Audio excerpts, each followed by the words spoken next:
The CBS Radio Mystery Theater presents...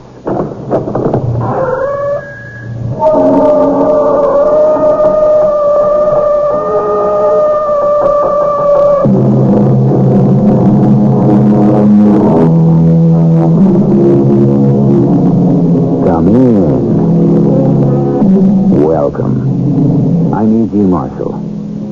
As the poet says, a promise made is a debt to be paid. Therefore, with each promise we make, we mortgage the future. But unlike the future of the universe, which is infinite, the future of man is quite definite and limited. Therefore, we would do well not to pledge more than we own. After all, we cannot expect to live forever. Or can we? You say you were awakened by this burglar? Yes, Lieutenant, and I can identify him. Wow, it was dark. Yes.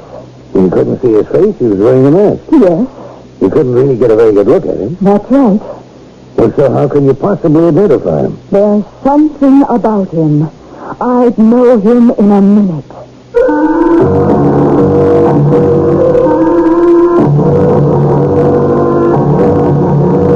Our mystery drama, A Table for Two, was written especially for the Mystery Theater by Dann and stars Larry Haines. I'll be back shortly with Act One.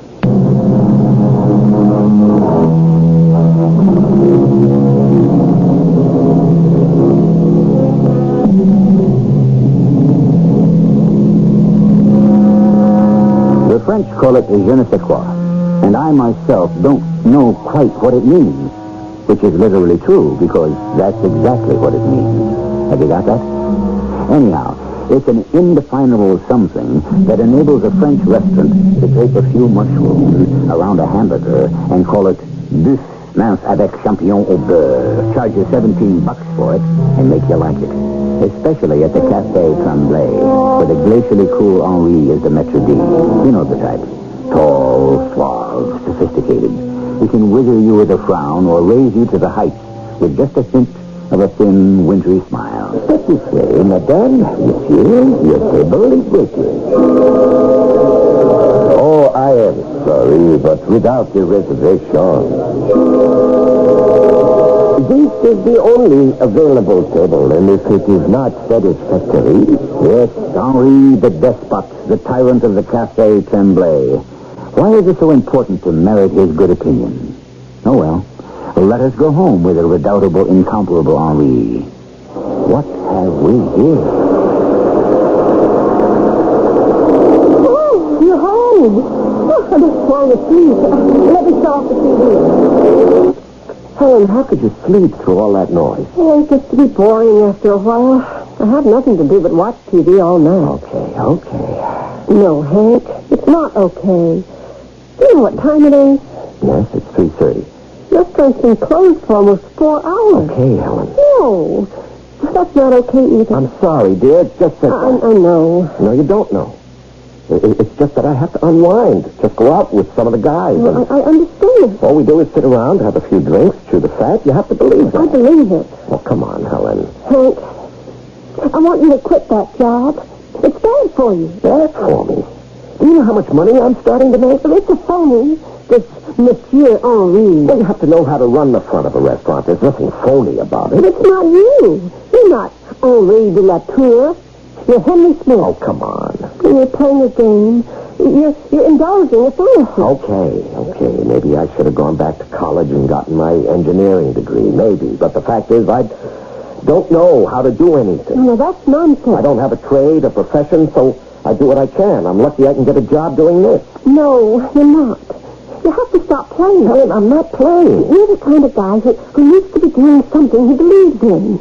You need an anchor, so that the next time you get some harebrained proposition, you think twice. But because you have something to lose. Look, dear, it's late and I'm tired. And you don't want to talk about it? We'll talk about it as soon as we're a little bit more set financially. We'll really talk about it. I promise.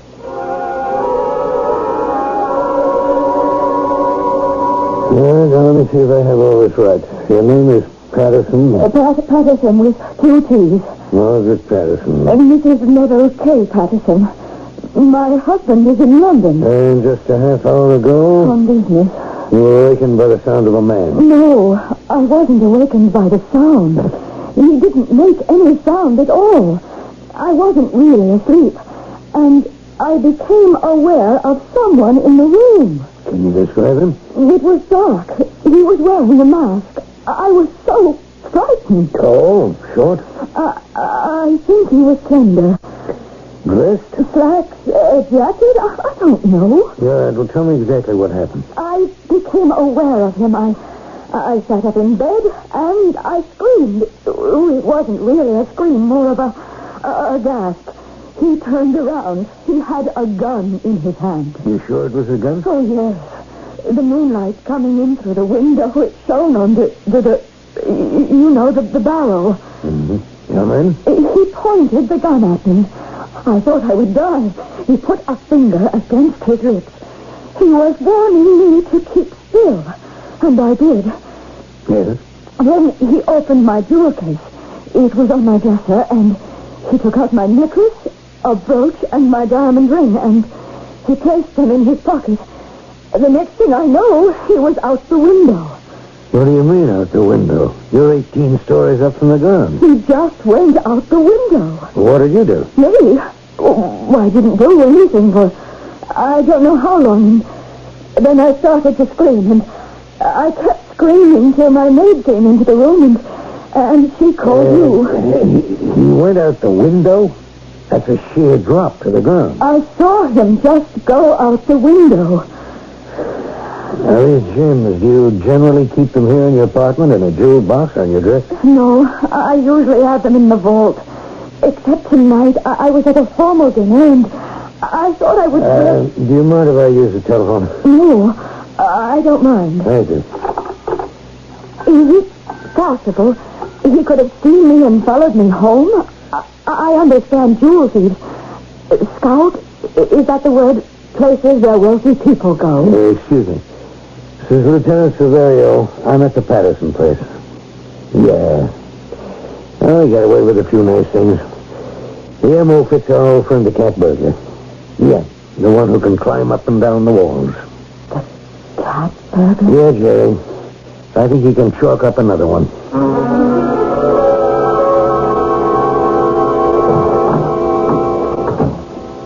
Good morning. Oh, Helen, you don't have to wait up for me every night. You have nothing else to do? Look, I'll make it my business to come home earlier from now on, okay? There's a letter for you. Oh, from who? State University. Well, why would they write me? Because I asked them to.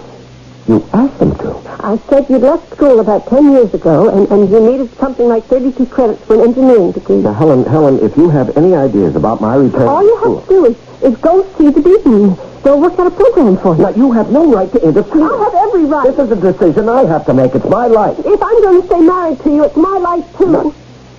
Wait a minute. What is this about staying married?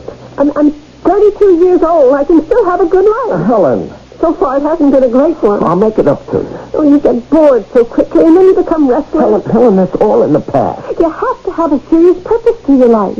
Something that challenges you. I've been out of school too long. I didn't say it was going to be easy. Engineering is a full-time course. How will we pay the rent? I'll get a job. Oh, no. It isn't right for you to support me. Well, who says so? Hank, you know, all you ever wanted to be was an engineer. Well, that's true, isn't it? Well... Now, you see, you really don't have any argument. What is there you can say that makes sense? Oh, come on, honey. Let's turn things around. Now, while there's still time. I'll think about it.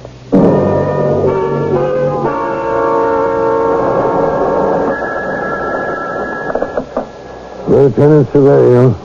Oh, yeah, Inspector. No, we don't have a thing. Nothing. That's right. The guy, whoever he is, just gets in and out of all these places. That's right. Like a cat. Yes, sir. Just as soon as we get that first lead. Yeah. Excuse me, Lieutenant. Yeah? They said I'd find you in this office. Oh, yes. It's Mrs. Patterson. With two things, yes. Won't you sit down? Thank you. I won't take up too much of your time. Well, I'm sorry I don't have any news for you. I didn't come here for that. No? I'm frightened. I'm afraid he'll come back. Why would he do that? To kill me. If he wanted to kill you, Mrs. Patterson, he had his chance. That's it. When he knew I was awake, he pointed the gun at me. Oh, that was just to intimidate you. He's a jewel thief. As a rule, they don't kill. As a rule. Anyhow, he decided not to. At that time. Suppose it occurs to him that I might identify him. But you said you couldn't. He was wearing a mask. But who knows what goes through the mind of a man like that?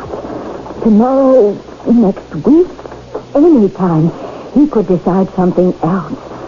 Lieutenant, I'm frightened. Well, I'll talk to the local precinct commander. We'll do the very best we can.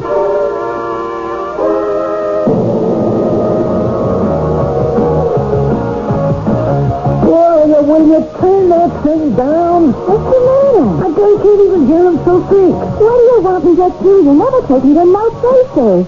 Sit around here all day, all night. Just relax, will you? That's all I ever do. I work hard. I need my rest. What's the beef? I'll give you plenty of dough. You go shopping, go to the movies, museums. What would I do in a museum? Okay, Gloria. Anytime you think you can do better, No, Herbie, listen, honey. What I'm asking, just take me out sometimes. It's a real fancy place. Yeah. Well, we're talking. I can wear my new dress, and that makes dough. Here, the society page. Look at these dames. Everyone's a millionaire. Is anyone better looking than me? Can any of them wear clothes like me? Having dinner at the Cafe Tremblay. Mr. and Mrs. H.P. Powell III. Here, look. All these dames, not one of them can hold a... You're not even looking. Pictured here with Irene, the popular maitre d' with Mrs. Forsyth Timberlake. Look at her. Look. You won't believe it. Kate, look. You've never seen a hog like this in your entire life. Well? Hey, what are you staring at? Herbie? What do you know about that? What do I know about what? How'd you like to put on that great gown of yours and make it? Do it all upright. What for? Mr. Herbie Lister shall escort Miss Gloria Hoover to dine this evening at the Cafe Tremblay. A Tremblay? When did we come up We got the price. Do you realize you gotta be somebody special to get in there? Oh, I'm somebody special. You gotta make a reservation. You just don't walk into a place like the Cafe Tremblay. Well, it's like you need a magic word to get in there. Yeah, that's right. And I know the magic word. Good evening, monsieur. Has a reservation? No, monsieur does not have a reservation. Well, in that case, I'm so sorry, but we shall be unable to accommodate monsieur this evening. We'll take that empty table over there. Is that okay with you, Gloria, honey? Once again, I must explain to monsieur that without the reservation... Monsieur Henry, I got something that's even better than a reservation. Indeed. Yeah, a number. Number? That is, I used to have it. My number used to be 607889. Yeah, 607889. You should remember that number. It was one less than yours. Your number was 607890. So, how about that table for two, huh? This way, monsieur.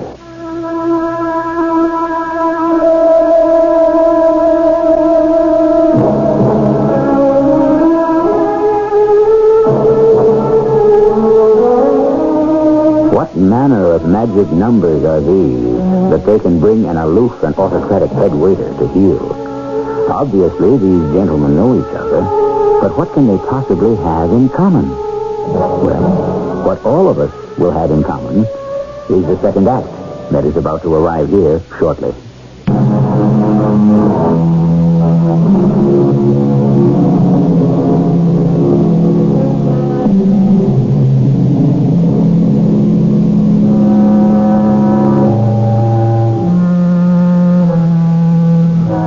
is one word that can move mountains, tame tornadoes, reverse the course of the mightiest river. And what is that word? Well, it depends. It's whatever a particular situation requires. If you know the right word at the right time, you can have the world eating out of your hand. As a case in point, Herbie Lister knew the right word. So here he is, dining at the posh, ultra-exclusive Café Tremblay, and he didn't even have a reservation. Herbie, how'd you do it? It's the good old confidence, baby, the good old confidence. What did you say to that stuck-up-head waiter? Honey, now that we're here, what would you like to eat? I can't read the menu. Everything's in French. Oh, I'll have my boy take care of everything. You there? Yeah, what's this? Garçon. Herbie, everybody's looking at you. Yeah, you're in the big leagues, baby. Oui, monsieur. Hey, what's good to eat in this joint? Paul, Etienne, Pierre, attendez. Shall you place yourself in my hands, monsieur? Oh, yeah. Yeah, that kind of puts things in balance, don't it? Le jambon au cantaloupe, le veau, le salade, le petit glacé, le vin, le Rochambeau blanc. Oh, that sounds fantastic. I know you will enjoy your dinner. And what comes after dinner? We'll enjoy that even more. See you later, Henry. I get it. Yes? You know this guy. What makes you think so? You got something on him, too. Well, why do you say that? You're making him jump through a hoop. So why is he hiding still for it? Some little girls ask too many questions. Midnight. You're right on time, eh? What do you have to drink? What do you want, Herbie? What do you want? Just like that. No hello, no house tricks. Is that the way to talk to an old buddy? We were never buddies. We were roommates for 3 years, Hank. You mean cellmates? Well, you're doing good now. Yes, I can see. All right, Herbie, what do you want? That dame used to come up to see every Sunday. What was her name, Helen? We're married now. Oh, that's nice. What do you want, Herbie? What are you knocking down in that grease joint? Now, look, I don't have all night. Okay. Average guy slips your friend? Now, you got him trained, so he's the sober. But what's it add up to at the end of the year, huh? 20, 25? Okay, 30 grand. Now, listen, Herbie, I don't... 40 grand? But you gotta pay taxes, Hank. Uncle knows you get big taxes. All right, get to the point, if there is a point. You sure don't know how to talk to an old pal. Oh, you kidding? We never even liked each other. Well, that's why we got along so good, Hank. I'm gonna give you a chance of a lifetime. Oh, yeah? Yeah. How'd you like to go into business? With me? No, I don't think so. You don't even know what it is. It has to be crooked. Naturally. I need a partner. The answer is no. You know what I'm doing now? No, and I don't care. Here, take a look at my latest press clipping. How do you like that, huh? Cat burglar. You're the cat burglar? Why are you telling me? I could tip off the cop. Sure, but then I could let it be known that you used to have a number. 607-890. And then how many frogs' legs would you serve in that phony joint? Okay, Herbie, what do you want? I almost blew my last job. A rich old dame named Patterson. I got inside, and there she is lying in bed. Now, that ain't supposed to happen to me. I never want nobody to be home while I'm working. Sure, I'm wearing a mask, but just the same, you never can tell. I couldn't care less about all this. Shut up. If I keep getting spotted, the cops will put together a little from this one, a little from that one. I need insurance. I want to buy some. From you. Me? I don't sell insurance. Well, now, look at it this way. The cream of the cream, the top of the crust, they go into your joint, right? Now, they can't be in two places at one time, can they? I don't know what you mean. All you gotta do is leave me know who's in the restaurant. You see what I mean? Yeah, I see what you mean. I take it from there. The answer's no. We start tomorrow night. The answer is no, not just because I don't want any part of it, but also because I'm quitting the job. Yeah? Why? I'm going back to school. You're a big boy now. Shouldn't you be through with school? When you come off making me a proposition like that? You're a crook. That's a lie. In your heart. I never stole a nickel. What were you doing in jail? I was going to put the money back. It's just the accountants came a week early. Tell it to the judge. You did. And he didn't buy it, did he? You know why? Because he could read character, just like I can. You're a crook. Don't you say that. You should have seen how your eyes lit up just now when I was making you the proposition. I could hear the wheels whirling in your mind. You were thinking, what a cinch. What a way I'll make a fortune. Now, get it straight, Herbie. I am not a crook. I made a mistake. The kind of mistake a guy makes who's weak and immature, naive. Oh, you're breaking my heart. And full restitution was made, finally. But none of that was taken into consideration, was it? You'll be paying for that mistake the rest of your life. You're an ex-con till the day you die. Grow up. Wise up. You're on my side of the fence.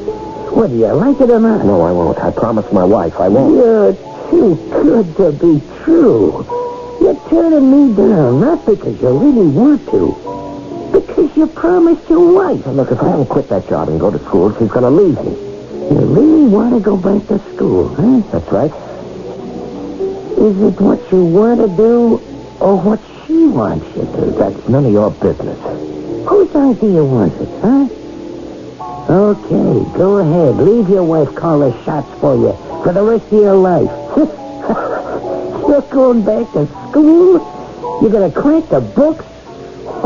When are you ever going to have a good time? Look, we have nothing more to talk about. But you got something to think about. Why don't I give you a call at the joint tomorrow night, eh?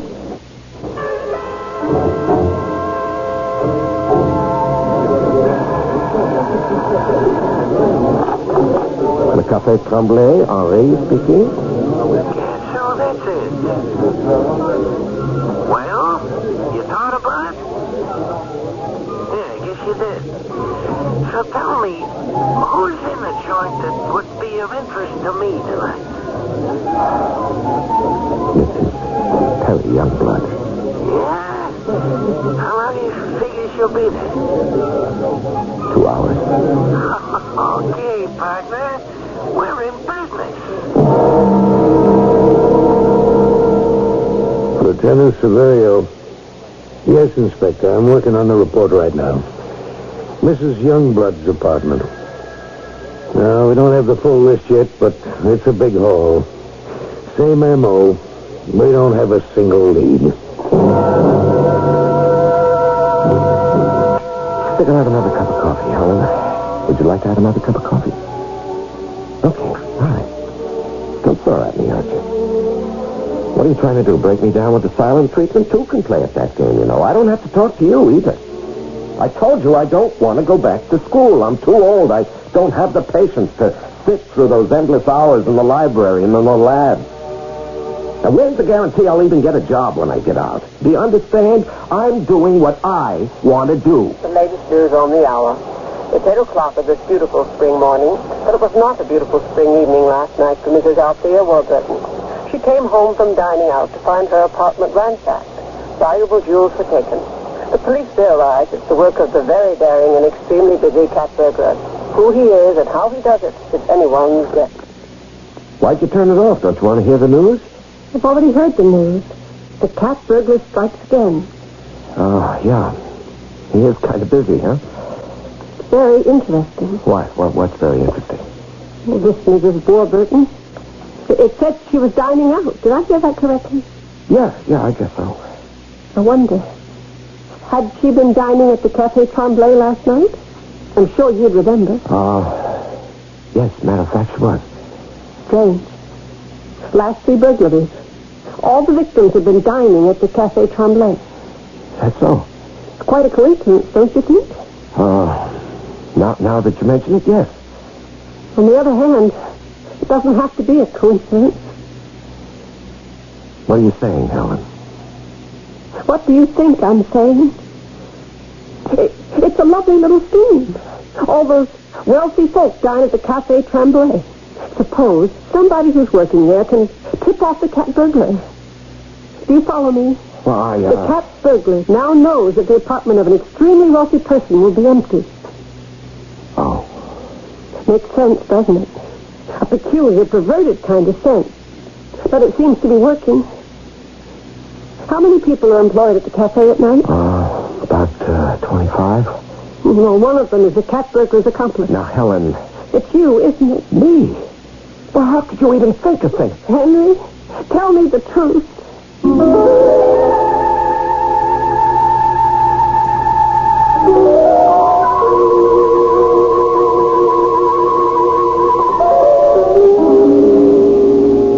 That's always a provoking question, because most of the time, most men don't know how to handle it. When a woman demands of a man that he tells her the truth, does she really mean it? Does she really want to hear it? It's like walking through a minefield, and that's what we'll have to do. Figuratively speaking, of course, when I return with Act 3.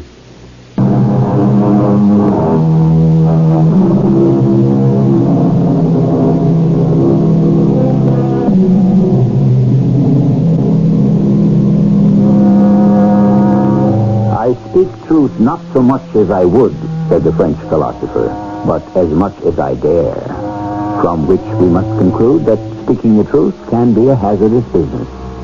How often is a man and a woman, too, placed in a position where the truth may be dangerous? A lie can be fatal, and silence is impossible. The truth, Henry. Tell me the truth. How could you accuse me? I remember that nasty little cellmate you had. I never want to talk about him. What was his name? Oh, yes. Herbie Lister. Helen, what is all this? He was in there for burglary, wasn't he? Herbie Lister and I couldn't stand each other. We hated each You other. refused to answer my question. I did answer it. How? By evasion?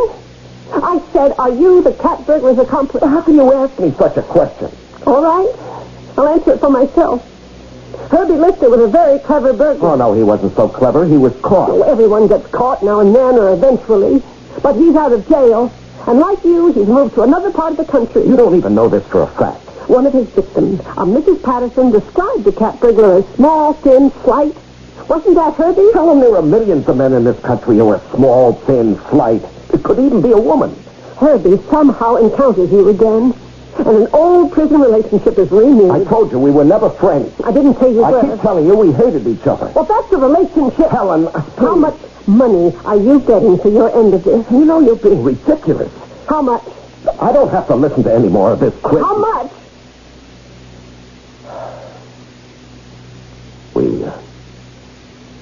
We split.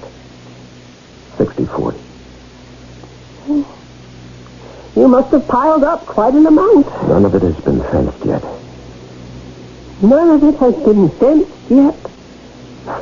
Listen to this conversation. This casual discussion of burglars and receivers of stolen goods. Helen, you have to understand. No, I don't. I'm leaving you, Henry. Oh, no, Helen. I'll go stay with my mother for a while. Please, listen to me. Then I'll get a job I'll get a divorce. You can't leave me. I see it now. You always counted on me. You always felt you could do as you pleased because no matter how I felt about it, I wouldn't walk out on you. I'm weak, Helen. I'm no Of good. course, that line doesn't go anymore. My answer's supposed to be, no, darling, you can be strong. There's good in you. You love me, Helen. You can't deny that. Well, that's true. But I have to learn to go on without you. Now, what did I do in the first place? I used some company money. I could have paid it back, but they didn't let me. They wanted to make an example out of me. So now I'm a marked man for the rest of my life. Excuse me. I want to get my suitcase. Society did more than punish me. They used me as an object lesson. Well, society owes me something for that. Well, I won't want anything from you, Henry. You can keep the apartment and everything else. Helen, look, if I hadn't played ball with Herbie, he'd have tipped them off about my record. Old man Tremblay would have thrown me out of my ear. Now, you've got to listen to me. I've listened to you for 12 years. And now when I add it up, I see it just doesn't make any sense. Now, Helen, please, we can't break up. Just tell me what I can do. That's what's been wrong. I'm the one who tells you. Well, you tell me. You tell me what you can do. Well, I'll quit. Yes? I'll quit the job. I'll go to school. And what else? What else do I have to do? You know what you have to do, Henry. Oh, no, I can't. I can't do that. I'm not a stool pigeon. I'm not a rat. Putting a criminal back behind bars makes you a rat, does it? Helen, you don't understand. There's a certain code. A code is for decent, law-abiding citizens. What does it have to do with criminals? All right, look, I'll fight my way back. I mean it. It can be long and hard. But let me do one thing at a time. Yes? First, I won't touch a penny of that money. And second, I'll quit the cafe. And third, I'll go back to school. And fourth, it's just as important, Henry. Darling, I spent 3 years in jail. There were things that became a part of me, ideas, attitudes. Please, Helen, give me a chance. I'll work up to it. I just can't do everything at once. Help me, darling. This time I'm going to make it. I know I will.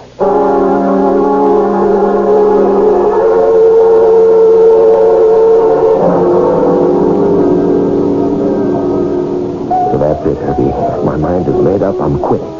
I think we need another drink around here. Bartender, same way. No, none for me. I'm leaving. You think you're going to quit, huh? I don't think. I know I'm going to quit. Yeah? Well, now, how can I explain this to you? Explain what? Explain that nobody quits the organization. What organization? What do you mean, what organization? How many do you think there are? The organization. I'm not a member of any organization. Oh, that's what you think. How do you suppose I operate in this town? You think I just come into a place and start to steal without so much as a buy your leave? This territory belongs to somebody. You have to ask for permission and pay for it. None of this is any concern of mine. Oh, it is. The organization likes the way I operate, and you're a part of that way. This is a free country, and I have a right to do whatever... You're talking like a chump. If you quit working at the cafe, I'm telling you right now, the organization isn't going to like it. Oh, yeah? Well, what are they going to do to me? Maybe nothing. So? But they might do something to somebody else. To somebody who's close to you.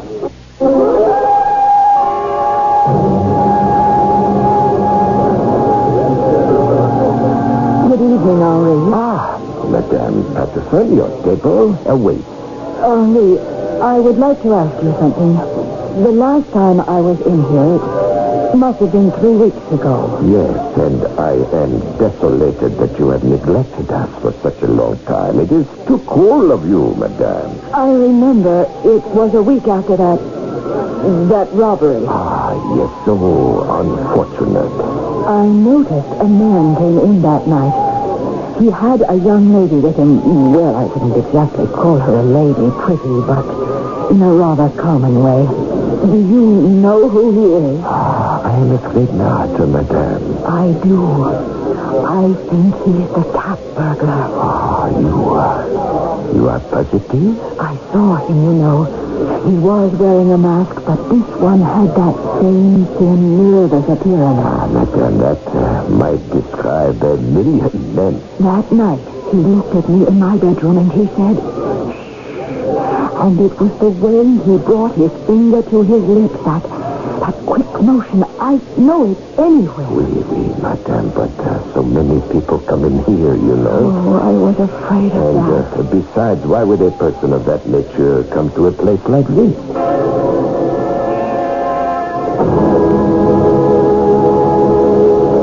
Madame, Monsieur, please enjoy your dinner. Helen. What a handsome, dashing figure. Come in my office where we can talk. We have nothing to talk about. I'm on my way to the airport, or I will be. There's a plane to Philadelphia. It leaves at 1 a.m. You want to come with me? Helen, I want to come with you more than anything else in the world. Then do it. Don't think about it. Don't make plans. Just do it. Helen, there's something... Meet me at the airport in time to make the 1 o'clock. Oh, forget about everything. Helen.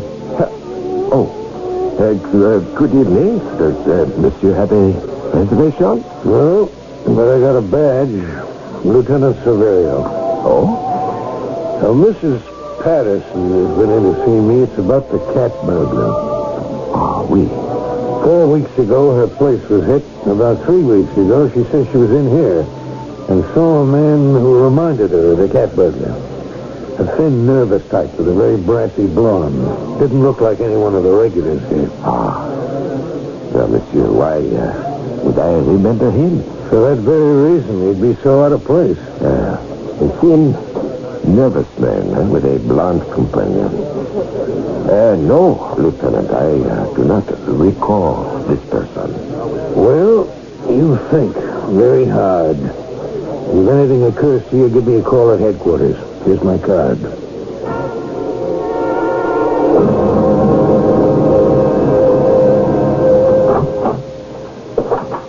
Well, look who's here. So, kid, what's on your mind? Let's go, Herbie. What? Where? Downtown, What's downtown? the police station. What's doing at the police station? We're going to give ourselves up. Well, I hadn't planned on that. It's all over, Herbie. I thought about it. I've had enough. Yeah? I've been a fool all my life. Oh, I'll buy And that. it's time I changed. What's this about the leopard? He can't change his spot. I don't have spots, Herbie. I have a mind. And it's been all twisted and confused. But I'm all straightened out now. I know what I want out of life, and I'm not afraid to work. I'm not afraid of anything or anybody, and I don't have to play the big shot. I don't have to have a lot of money, so we're going to go downtown, and we're going to end it. You go to jail, too. All right. It's another couple of years, but at least I'll have something to look forward to when I get out. What makes you think I'll go downtown? This? Oh.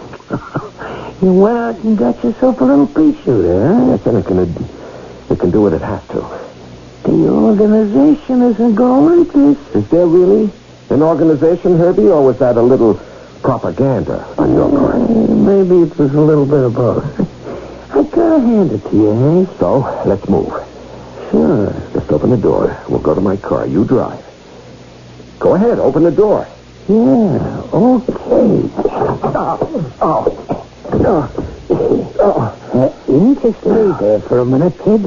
You'll be okay. As soon as you get your breath. You've got a lot to learn. Never take your eye off a guy's head. Now, I've got the gun. See what happens? I think I'll stash some of the loot over at your house and tip off the cop. Guess who the cat burglar is, huh? You. Me? Why not? The last 3 robberies happened when people were eating dinner at the cafe. The cops will find you got a record. It has to be you. Oh, now, there's a description of the cat burglar. He's slender, nervous. So couldn't that be you two, huh? The cops will eat this with a spoon. What a spot you had to operate from. I'll tell them about you. You have a record as a burglar. I can prove you were in town. You won't be able to. You know why? You're gonna be dead. You won't get away with it. Who says I won't get away with it? I say you won't get away with it. What? If you want to shoot it out, there's a cop at the window and a couple of more behind me. So it's entirely up to you, Herbie. Why? Why should I want to shoot? Here, take it. Fred, you bring Herbie downtown in your car. I'll escort Henry here. So long, chump. You were always lucky. Yeah. Lucky. Could have been worse. What's going to happen to me, Lieutenant? Well, a lot of extenuating circumstances. Won't be too bad. Besides, you were going to bring him in. I don't understand. Why didn't you just call up on the phone? I don't know. I guess they figured it would make me look like a squealer. Yeah. Well, I hope you're free of all that kind of nonsense now. Oh, yes, Lieutenant. Well, Monsieur Henri, we have to get moving. Tell me, how did you happen to be here, Lieutenant? When I spoke to you about a possible suspect, you said you didn't know who the guy was. Well, how could you not know who he was? He had to make a reservation to get into the joint, didn't he? So you were lying. And worth keeping track of. I see.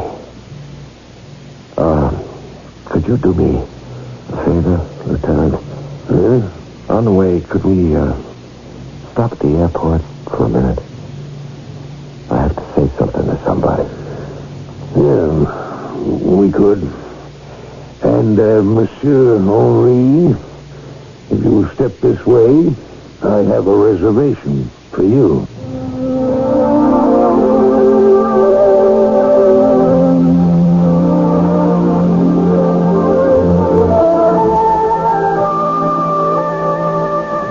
Reservations recommended, as they say in the advertisements, and why not?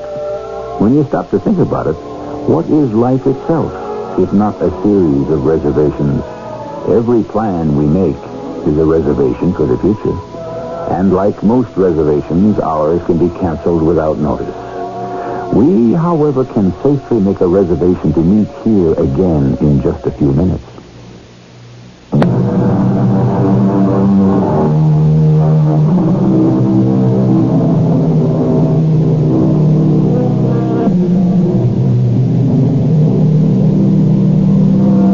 What did we say about je ne sais quoi at the very beginning of our story? Well, whatever it is, it's perhaps the most important thing in a world that is obsessed with style rather than substance. It's not who you are, but who people think you are that makes all the difference. And after a while, people are so concerned with the image, they lose sight of all reality. Our cast included Larry Haines, Ann Williams, Court Benson, and Catherine Byers. The entire production was under the direction of Hyman Brown. Mrs. E.G. Marshall inviting you to return to our Mystery Theater for another adventure in the macabre. Until next time, pleasant dreams.